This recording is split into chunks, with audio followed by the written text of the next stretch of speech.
All right, guys, I got the backing plate and the new fender laying on my bench. I've decided I'm gonna try to get this edge even with this. I'm gonna kind of pick it up and overlap it. I can do that one-handed. Get the bottom plate up like that. And kind of even the space out. It's not the exact same circumference, but it's definitely close enough. I'll weld that like this. Put some, probably do like 1-inch weld beads spaced out evenly around, and then I'll put some seam sealer. I'm gonna let the fender go down much longer on this side, and I'll show you why in a minute. I'm also very excited, guys. I bought these little seat clamps at a garage sale about 10 years ago, and I've never had a use for them, but I think I could finally use them for something. I'm gonna put these little guys on here and on the other end, and then I'm gonna carry this over to the tow dolly and just make sure it looks good. All right, guys, I got them just laid on there for now. Give you a quick walk around. You can see you got these two studs that stick out. I have it on the higher of the two right now. You can see these big cracks. I'm gonna V those cracks, weld them and grind them down.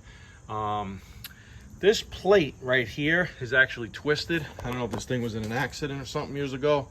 The spindle itself is welded on crooked, but I'm not trying to go that crazy right now.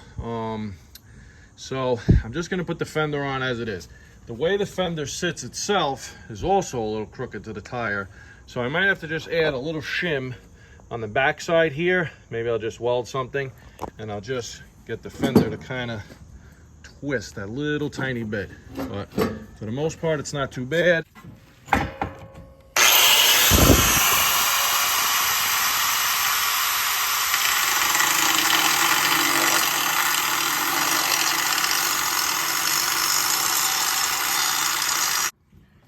All right, guys, I just V'd down the cracks, as you can see.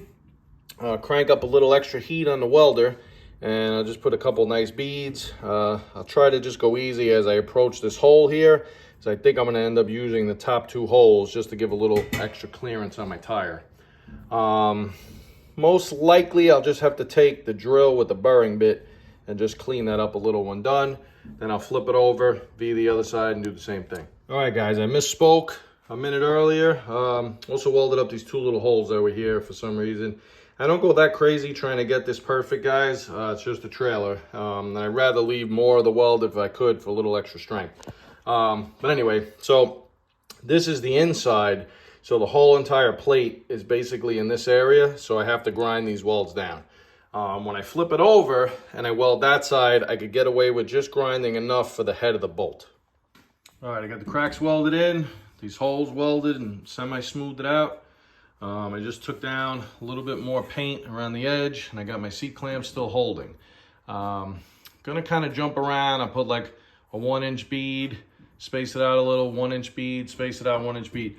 A lot of guys would pre-drill the lip on the fender and then kind of put like a rosette weld all the way around, just kind of blast the heat in one spot, go through the hole of the fender, and penetrate into the much thicker steel on the bottom.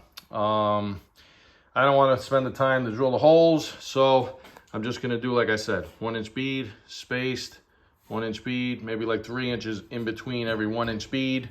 I'm going to do them as fast as I can. Then I'm going to jump back to the back side, and I'll do the same thing in the corner. I'm going to primer and paint this as fast as I possibly can because I'm trying to go riding tomorrow. And then I'll come back with some seam sealer at a later date. I actually don't own seam sealer, so I had to order it on eBay, and it should be here in a couple days. All right, guys, we're gonna call that good enough. We did a little eyeball engineering. Now I'm gonna flip it over and do the same thing to the inside.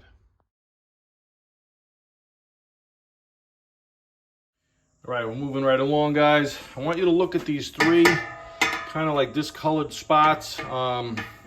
I didn't grind these down too much. These are the welds that all broke off. I had this piece of strap steel I'm using here as a pointer. They basically had this going like that. It would run from here up to the fender and give it a little bit of extra support. I'm gonna make it out of this. I'm not sure what was there originally. They were all broken off when I got it. So I'm going to use this strap steel, like 1/8 of an inch, maybe 1 inch wide.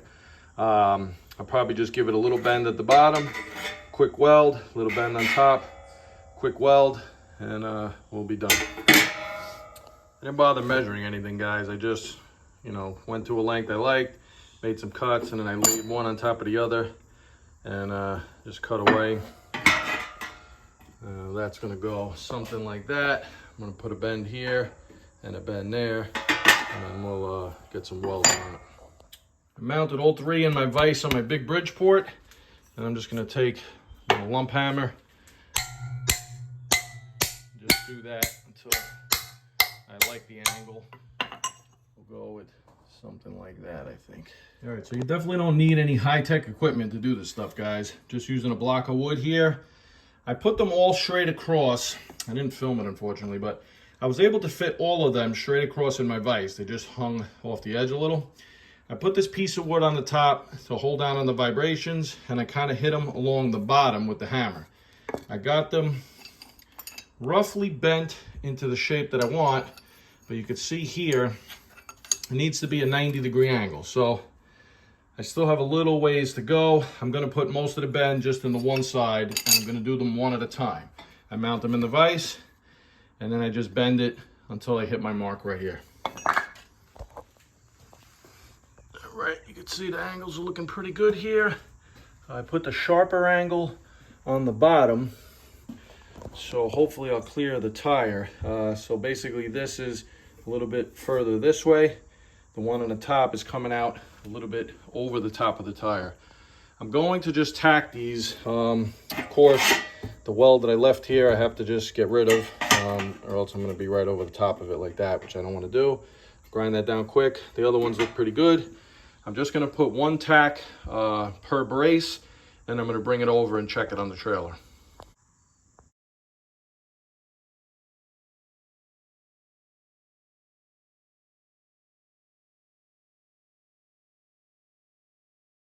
All right, guys, I'm holding a fender in place right now, but hopefully if I go in here, you can see how much clearance we have. That should definitely be good. All right, just kind of kept with the 1-inch tacks, put them all the way around. Just gonna wire brush it real quick, then I'm gonna start giving it some paint and primer, or primer and paint, I should say.